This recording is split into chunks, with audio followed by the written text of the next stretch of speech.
कहावत में है कि जैसा बाप होता है वैसा बेटा होता है। जैसी माँ होती है वैसी बेटी होती है और जैसा गुरु होता है वैसा चेला होता है। हम लोग यह बात प्रायः सुनते रहते हैं। कहने का भाव है कि हमें अपने जीवन को परिवर्तन करना है, हमें अपने जीवन को बनाना है, हमें अपने जीवन को ऊंचा पोस्ट पर ले जाना है।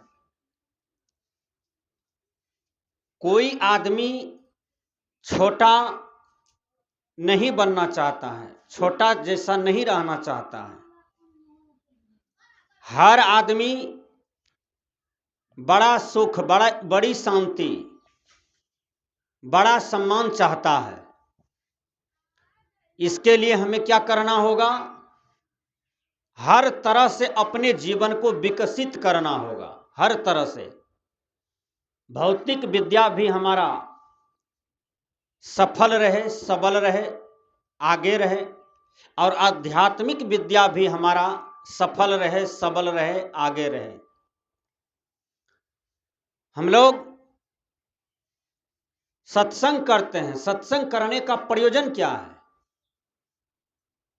जीवन में अच्छी बुद्धि हो, अच्छा ज्ञान हो, इसी के लिए सत्संग बना है। हर आदमी को सत्संग में जाना चाहिए, हर आदमी को सत्संग करना चाहिए।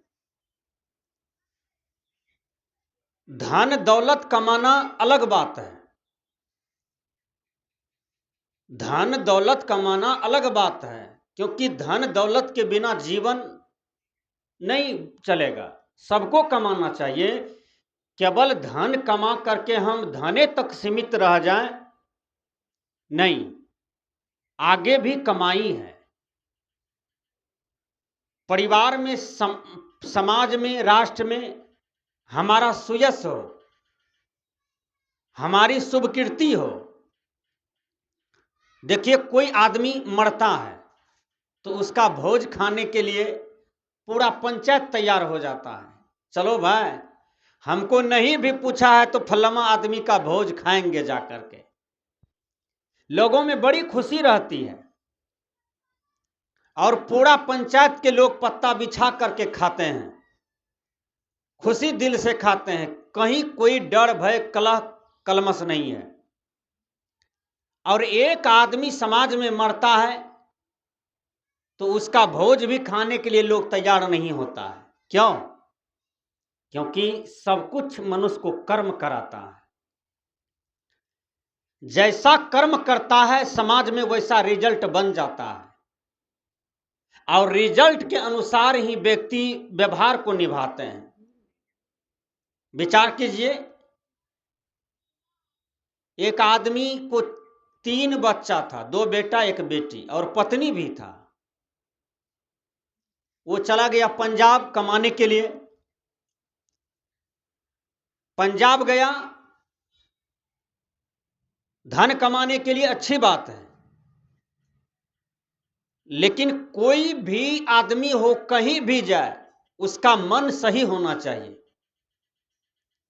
मन पवित्र होना चाहिए, इंद्रियां पवित्र होना चाहिए। मन और इंद्रियां पर जो व्यक्ति का शासन चलता है वह व्यक्ति मजबूत होता है और वह व्यक्ति दुनिया में कहीं भटका नहीं खाता है।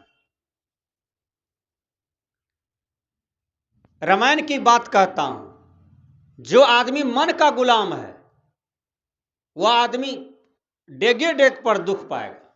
जो आदमी इंद्रियों का गुलाम है वह डेगे डेग पर दुख पाएगा, कदम कदम पर दुख पाएगा।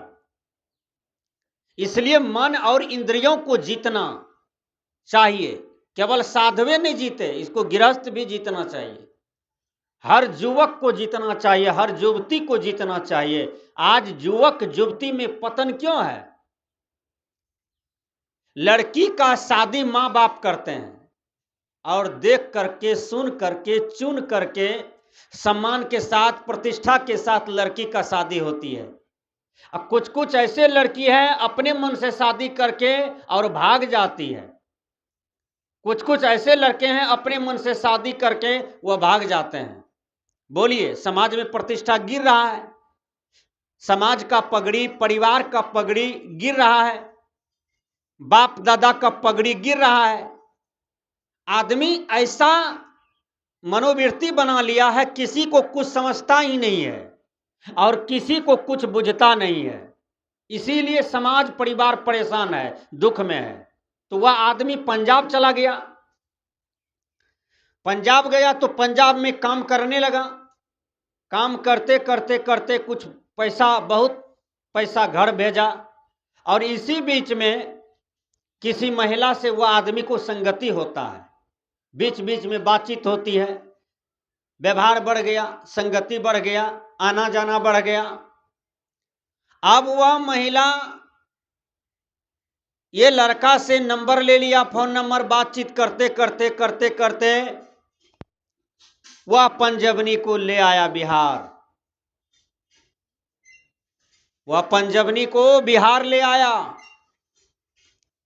अब यहां घर पर आया तो वहां पत्नी है, बच्चा है, पूरे परिवार है। पूरे परिवार विरोध करने लगा, तुमको पत्नी है, बच्चा है, तो फिर ये क्यों लाए हो? अब विचार कीजिए, बात भी सही है ना।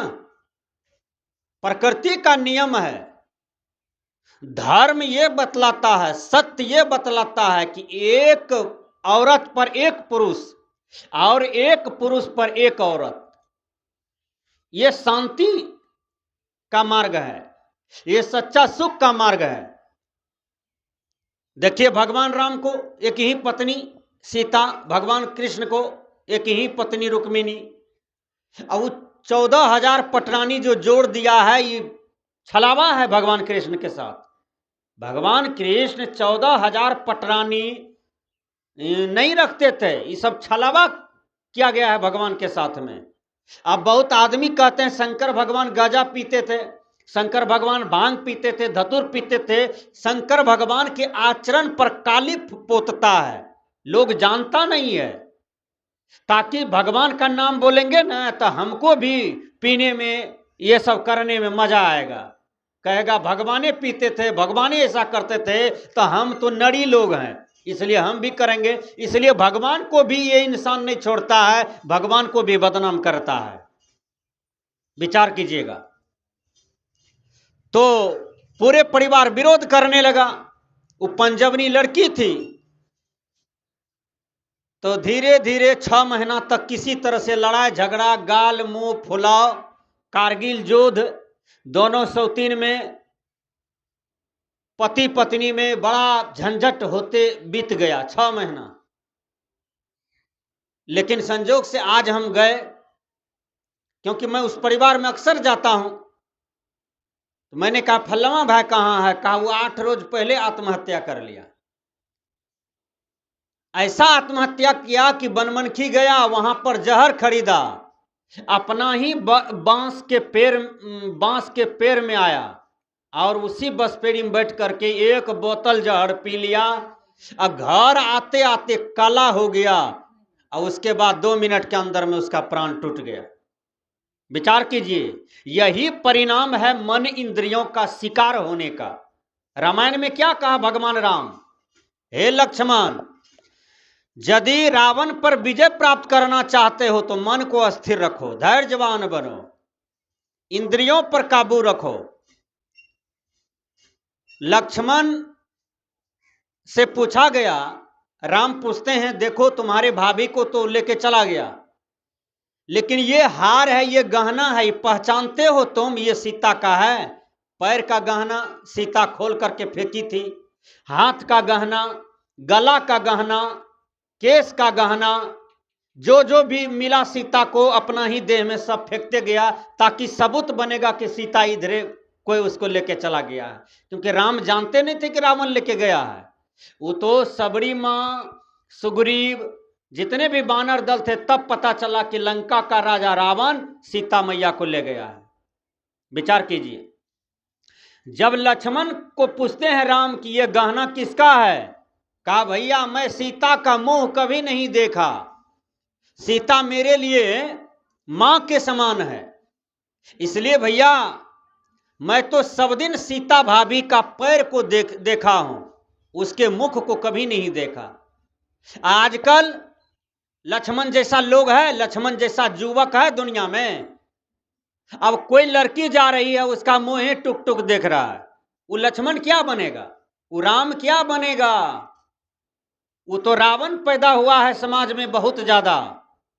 किसी की बेटी जाती है, जवान बेटी, किसी की जवान पुतौह जाती है।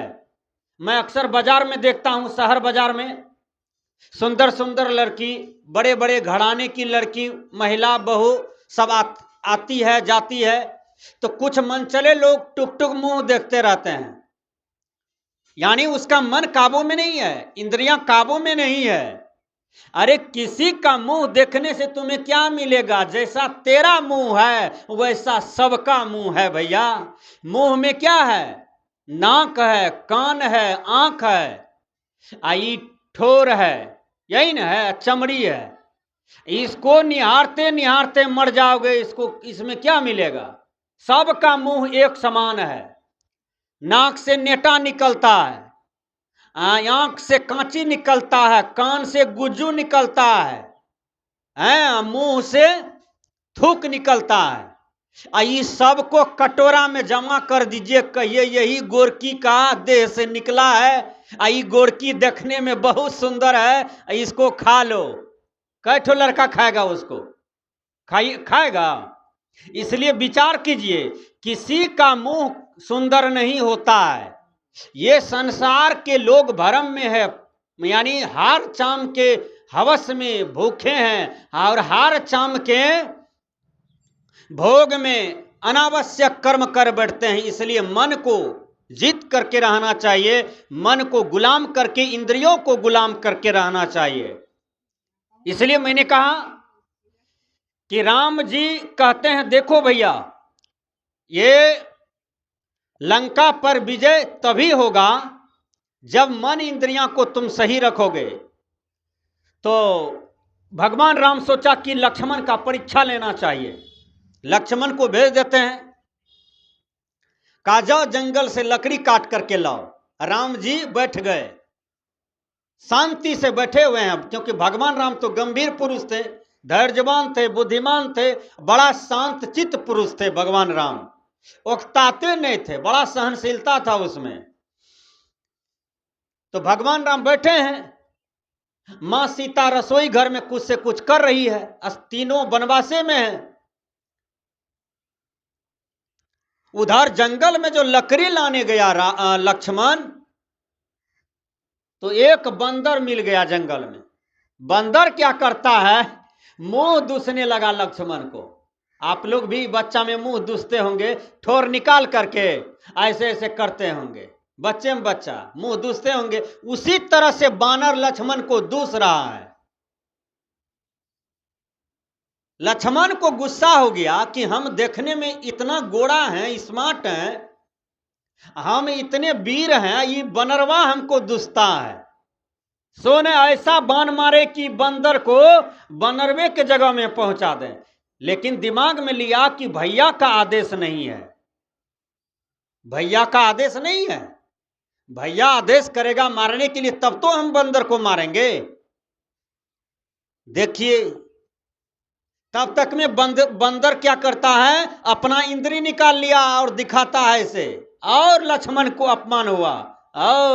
ये हमको जिहा लेके दुसते भी हैं, ये अपना इंद्री भी दिखाते हैं, मतलब बहुत हमको ये दुस रहे हैं। लक्ष्मण आग बबूला हो गया गुस्सा से, कहा नहीं अब इसको मारिए देंगे चाहे जो हो जाए।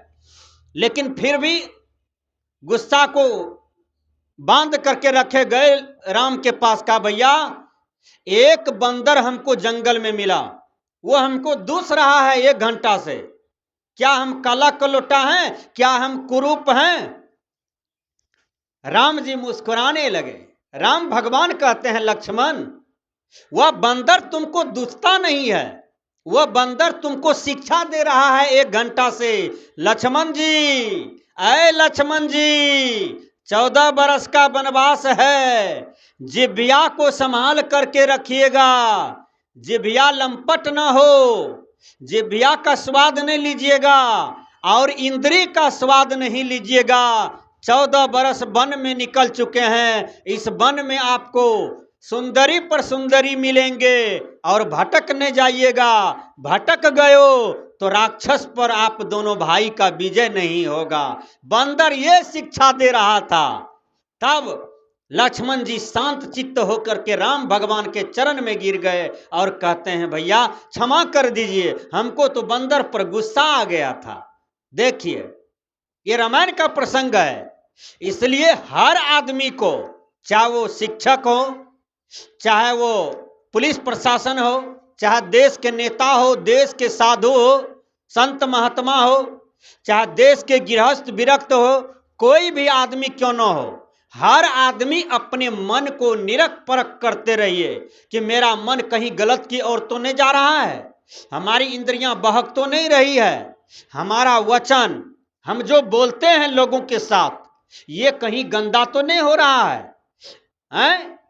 तो ये सब पर काबू रखना चाहिए। यही वीरों का काम